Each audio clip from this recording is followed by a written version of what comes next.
അന്തത്തിൽപ്പെട്ടൊരു കുട്ടിയല്ലേ, തന്തയും തള്ളയും ഇല്ലാത്തല്ലേ എന്നും ദയ വിചാരിച്ചാണ് ഇവിടെ നിർത്തിയത്. എന്നെ പറഞ്ഞാൽ മതി. നിനക്ക് മറ്റൊരാളെ ആശ്രയിക്കാതെ കഴിയാനുള്ള ഉദ്യോഗമല്ലേ? അമ്മാവന്റെ അനുഗ്രഹം കൊണ്ട് അത് ഞാൻ മറക്കണില്ല. ആൺകുട്ടികളായാൽ കുറച്ചൊക്കെ കളിച്ചിട്ടുണ്ടാവും, ചിരിച്ചിട്ടുണ്ടാവും, കളി തമാശ പറഞ്ഞിട്ടുണ്ടാവും. അവനൊരു നല്ല ആലോചന വരുമ്പോ നമ്മളൊക്കെ സന്തോഷിക്കല്ലേ വേണ്ടത്? നീ അടക്കം. എന്റെ മകൻ കാരണം വേറെ മാനക്കേടിന്റെ അവസ്ഥയൊന്നും വന്നിട്ടില്ല നിനക്ക്. ചെറുതെങ്കിൽ ചെറിയൊരു സ്ഥലം, അവനവന്റെ ചെലവ് കഴിയാൻ ഉദ്യോഗം, പിന്നെ എന്താ വേണ്ടത് നിനക്ക്? ഒന്നും വേണ്ട.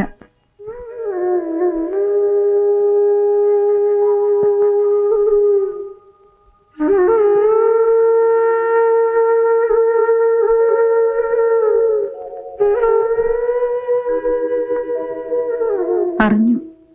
അമ്മാവനിപ്പോ എല്ലാം പറഞ്ഞു. നന്നായി, വളരെ നന്നായി. ഞാൻ സമ്മതിച്ചിട്ടില്ല. ആത്മഹത്യയാണ് അവസാനത്തെ ഭീഷണി. എന്ത് കലാപം ഉണ്ടായാലും ശരി, ഞാൻ സമ്മതിക്കില്ല. ഒരു കലാപവും വേണ്ട. ഭാഗ്യാണ്. അമ്മാവൻ ഇടയ്ക്കിടയ്ക്ക് പറഞ്ഞ പോലെ ദൈവാനുഗ്രഹം. കൂടുതൽ ഉയരത്തിലെത്താൻ അവസരം വരുമ്പോ എന്തിനു കലാപം? നിന്റെ അകത്ത് ഇപ്പോഴുള്ള അമർഷവും പരിഹാസവും എനിക്ക് ഊഹിക്കാം. ഏയ്, വെറുതെ. എനിക്ക് എത്ര വലുതാവണ്ട. ഞാനങ്ങനെ ആഗ്രഹിച്ചിട്ടുമില്ല. വലുതാവണം. ഞാൻ ആഗ്രഹിക്കുന്നു. വലുതാവണം. അമ്മുക്കുട്ടി, നീ എന്നെ ഒന്ന് ശപിക്ക്. നീചനാണ്, ഹൃദയമില്ലാത്തവനാണെന്ന് ഉറക്കൊന്ന് ശകാരിക്ക്. എന്തിനു? ഊരിപ്പോയ കണ്ണാടി ചെരുപ്പം കൊണ്ട് പാവം പെൺകുട്ടിയെ തിരിഞ്ഞ് രാജകുമാരൻ വരുന്നതൊക്കെ യക്ഷിക്കഥകളില്. ഞാനങ്ങനെ കൊട്ടാരം സ്വപ്നം കണ്ടിട്ടൊന്നുമില്ല. സത്യം, സത്യം. എല്ലാം നല്ലതിനാണെന്ന് വിചാരിച്ചോളൂ. അമ്മുക്കുട്ടി, എനിക്ക് വിഷമമില്ല, പകയില്ല, പരിഭവമില്ല. എന്നെ വിശ്വസിക്കൂ. എന്നും പ്രാർത്ഥനയുണ്ടാവൂ. ഞാൻ പറയുന്നത് വിശ്വസിക്കില്ലേ? നല്ലത് വരട്ടെ. രാജേട്ടൻ എന്നും നല്ലത് വരട്ടെ.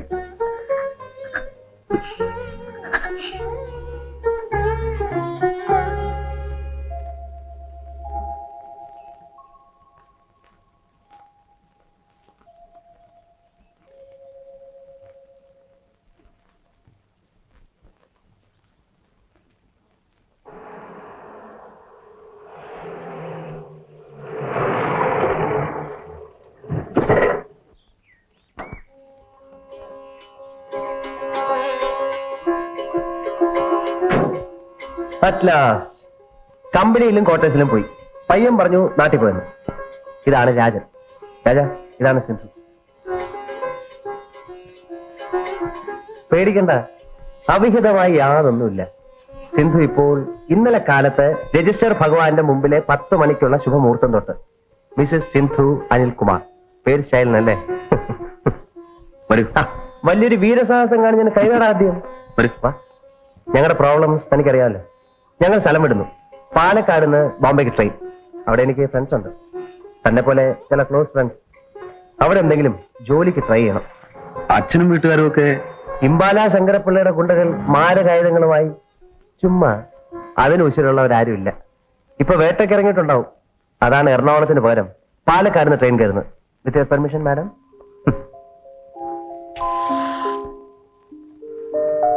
പ്രൊഫസർ മേനോൻ, താൻ കുട്ടിക്കാലത്തൊപ്പം പഠിച്ച വർഗീസ്, 3 ആളോടെ യാത്ര പറഞ്ഞ് സ്ഥലം വിടാന്ന് വിചാരിച്ചു. ഇമ്മീഡിയറ്റ് ആയിട്ട് അത് വേണ്ടി വന്നു. ഇവക്ക് വേറൊരു അത്യാവത്ത് തലേ വീഴാൻ നിൽക്കുകയായിരുന്നു. രക്ഷപ്പെടുത്താൻ വേറെ വഴിയൊന്നുമില്ല. കാശും പണവും സൗകര്യമൊക്കെ ആയ നാട്ടിൽ വരും. അപ്പൊ എല്ലാവരും ഇതൊക്കെ മറന്ന് ഞങ്ങളെ ഓച്ഛാനിച്ച് നിൽക്കും. ഇല്ലെങ്കിൽ ബോംബെ വല്ല ഗുജറാത്തിയുടെയോ മാർവാടിയുടെ കീഴിൽ അടിമപ്പണിയിൽ ഒതുങ്ങിക്കഴിയും. No complaints. ഞാൻ ചായ കൊണ്ടുവരാം. താനും മിസ്സസ് ആദ്യമായിട്ട് വന്നിട്ട്. വേണ്ട, ടാക്സി കാത്തിരിക്കുന്നു. ഓക്കെ, ഇനി ഒരിക്കലാവാം. അതിനുള്ള ഒരു ദിവസം വരും. ഇവിടെ അല്ലെങ്കിൽ അവിടെ, വരാതെ എവിടെ പോകാൻ? ഈ ലോകത്ത് അനിലും രാജനും ഒക്കെ അങ്ങനെ നിസ്സാരമായി കടന്നു പോകാൻ വന്നവരല്ല. നമ്മൾ ഇനിയും കാണും, ആഘോഷിക്കും. സിന്ധു, ഇവൻ ഒരു എന്താ പറയാ, ഒരു ലവബിൾ റാസ്കലാണ്. പ്രിയപ്പെട്ട തമ്മാടി. തർജ്ജമ ഓൾ റൈറ്റ്?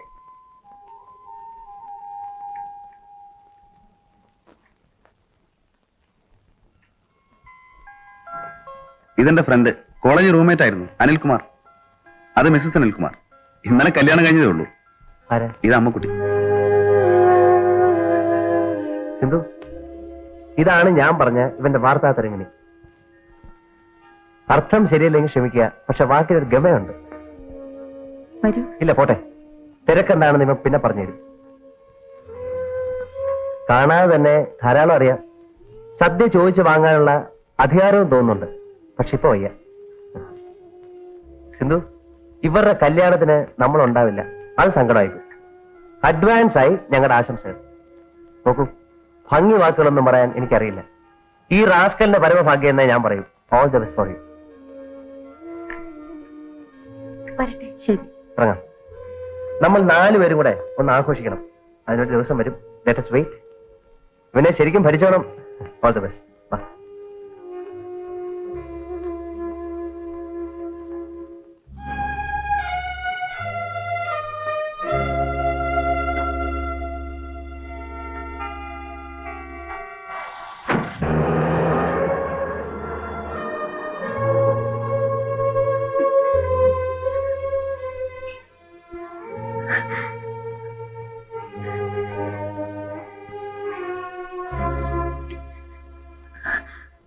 അമ്മുക്കുട്ടി, എന്തിനെന്നെ പറ്റി പറഞ്ഞു?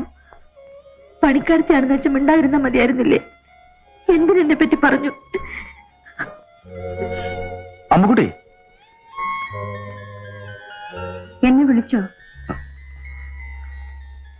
ഇല്ല, വിളിച്ചില്ല. അമ്മുക്കുട്ടി,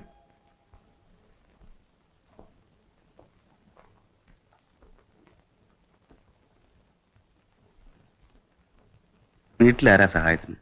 എന്തിന്? അതിന്റെ ആവശ്യമില്ല. ഞാൻ പഠിപ്പിക്കുന്ന കുട്ടികളാണ് ചുറ്റുവട്ടത്ത് മുഴുവൻ. ഒരു വിഷമവും ഇല്ല. ഒരിക്കൽ ഞാനൊരു കത്തയച്ചിരുന്നു, 2-3 കൊല്ലം മുമ്പ്. കിട്ടി. എന്തെങ്കിലും ആവശ്യമുണ്ടെങ്കിൽ എഴുതണമെന്ന് പറഞ്ഞിട്ടുള്ള കത്തല്ലേ? ആവശ്യം. എന്തിന്റെ ആവശ്യം എനിക്ക്? അതുകൊണ്ട് മറുപടി അയച്ചില്ല.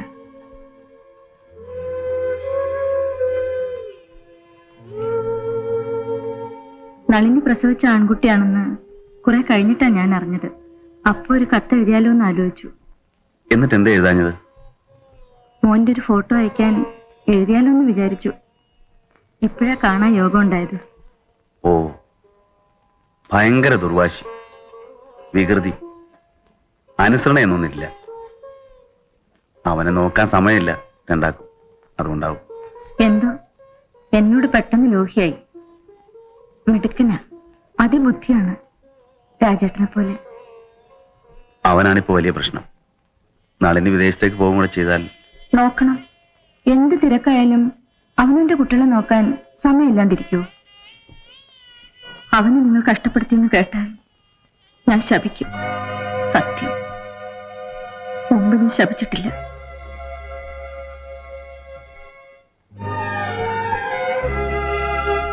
ഇവളുടെ പ്രാണൊന്നും ഇപ്പോഴും മാറിയിട്ടില്ലെന്നാവും രാജേട്ടൻ ആലോചിക്കണം, അല്ലേ? പോയി കിടന്നോളൂ.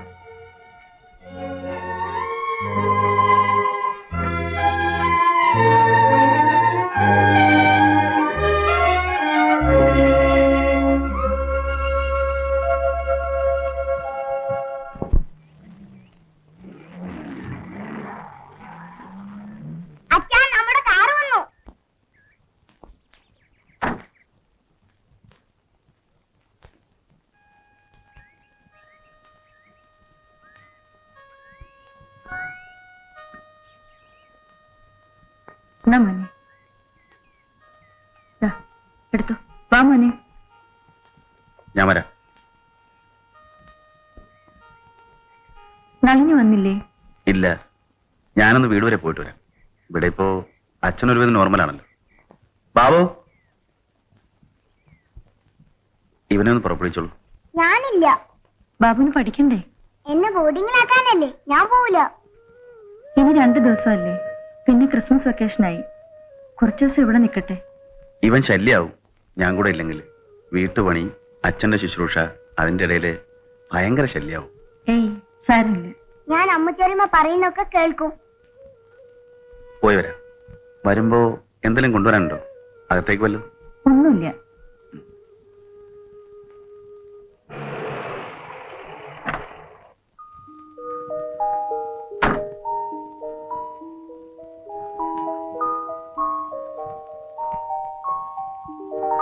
കാറ് കണ്ടില്ല പുറത്ത്? ലൈൻ ലേഡീസിന്റെ സെന്റ് ഓഫ്. അച്ഛൻ എങ്ങനെയുണ്ട്? മരിക്കാൻ കൂട്ടാക്കുന്നില്ല. ബാബു വന്നില്ലേ?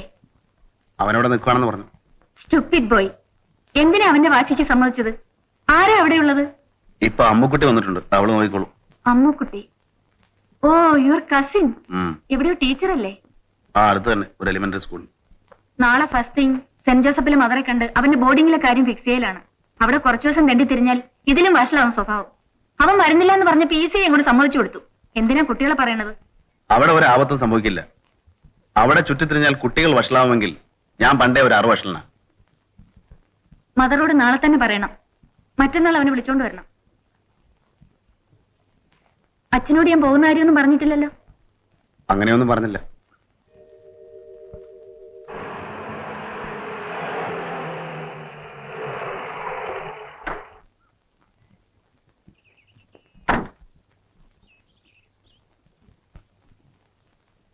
ബാബുക്കുട്ട. ഹലോ, ഓർമ്മയുണ്ടോ? നമസ്കാരം. ഞാൻ ഓഫീസിൽ അന്വേഷിച്ചപ്പോ ഫാമിലിയെ ഇങ്ങോട്ട് പോന്നിട്ടുണ്ടെന്ന് അറിഞ്ഞു. ജയന്റെ അച്ഛൻ എങ്ങനെയുണ്ട്? അധികമില്ല, ഇരിക്കും. ഞങ്ങൾ വന്നിട്ട് 3 ദിവസമായി. ജയനോടെ? രാവിലെ അങ്ങോട്ട് തന്നെ പോയി. ചേട്ടാ, ഇവൻ ഒരുമാതിരി ഒളിച്ചുകളി നടത്തുന്ന പോലെ. ആ, സിന്ധുവും കുട്ടികളും വന്നിട്ടുണ്ട്. ഞാനൊരു 3 കത്ത് അയച്ചിട്ടും ഒരു മറുപടി പോലും. റാസ്കൽ. അവൻ വരട്ടെ. ഞാനും സിന്ധുവും തമ്മിൽ ഒരു സ്വകാര്യ പെറ്റുണ്ട്. ഞങ്ങക്ക് രണ്ടും കിരാതന്മാർ, അതേപോലെ തന്നെ. അപ്പൊ നിങ്ങളുടെ മക്കളെ പറ്റിയാ പറ്റ്. ഒരാണും ഒരു പെണ്ണുമായ ഞാൻ ജയിച്ചു. പറയൂ, എന്റെ ഗസ് ശരിയല്ലേ? സിന്ധു എന്റെ വീട്ടിൽ 2 കൊല്ലം കഴിഞ്ഞ് ഞാൻ ഒരുവിധം രക്ഷപ്പെട്ടു എന്ന് അറിഞ്ഞപ്പോഴേക്കും വീട്ടുകാരുടെ ആറ്റിറ്റ്യൂഡ് ആകാൻ മാറിയില്ലേ? Impala Shankarapillai, that's my father. പേരക്കുട്ടിയെ സ്വപ്നം കാണുന്ന കത്ത്. വീട്ടിലെത്തിയപ്പോഴേക്കും അമ്മ സിന്ധുവിനെ നിലം തുടിക്കാനല്ലേ കൊണ്ട് നടക്കുന്നത്. ഞങ്ങളുടെ പിള്ളേര് ആദ്യമായിട്ടാ കേരളം കാണുന്നത്. മക്കളെവിടെ? ഓ, അത് പറഞ്ഞില്ല എന്റെ കണക്കൂട്ടൽ.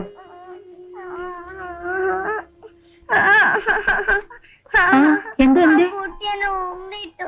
സാരമില്ല, ഞാൻ പറഞ്ഞില്ല കല്ലിൽ ഓടണ്ടെന്ന്. ഏയ്, ജൂനിയർ രാജൻ. അതെ. ആ, നിനക്കെന്നെ അറിയാമോ? അയ്യേ മോശം. ഒന്ന് വീണതിന് ആരെങ്കിലും കരയോ? നിന്റെ അച്ഛനും അങ്കിളും കൂടെ പണ്ട് അടി കൂടിയിട്ടുണ്ട്, വീണിട്ടുണ്ട്. ഞങ്ങളൊക്കെ വീണാലേ ചുമ്മാ ചിരിക്കും. അനിൽ എന്നൊരു അങ്കിളിനെ പറ്റി നിന്റെ അച്ഛൻ പറഞ്ഞിട്ടുണ്ടോ? നിനക്ക് പറ്റി 2 ചങ്ങാതിമാർ സ്ഥലത്തുണ്ട് അങ്കിളിന്റെ വീട്ടിൽ. ഗിഫ്റ്റൊക്കെ സിന്ധു വെച്ചിട്ടുണ്ട്. ഒറ്റയാൾ നിങ്ങളെല്ലാവരും കൂടെ അങ്ങോട്ട് വരണം. പണ്ട് പറഞ്ഞ ഗെറ്റ് ടുഗദർ അവിടെ സിന്ധു പ്രത്യേകം പറഞ്ഞിട്ടുണ്ട്. 3ാമതൊരാൾ വരുന്നോന്ന് ഇപ്പൊ ഒരു സംശയം. അതുകൊണ്ട് കുറച്ചു ദിവസത്തേക്ക് യാത്ര വയ്യ. എന്ന് വരും? You fix? പറയാം. രാജേട്ടനും ഭാര്യയും വരുമ്പോ വന്ന വിവരം പറയാം. സോറി, ഞാനൊന്നും അറിഞ്ഞില്ല. എനിക്ക് മനസ്സിലാവുന്നു, ക്ഷമിക്കണം. അപ്പോൾ കുട്ടി?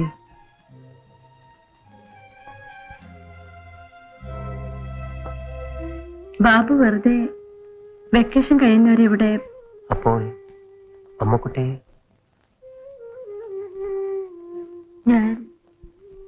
ഞാൻ ഇവിടൊക്കെ തനിയെ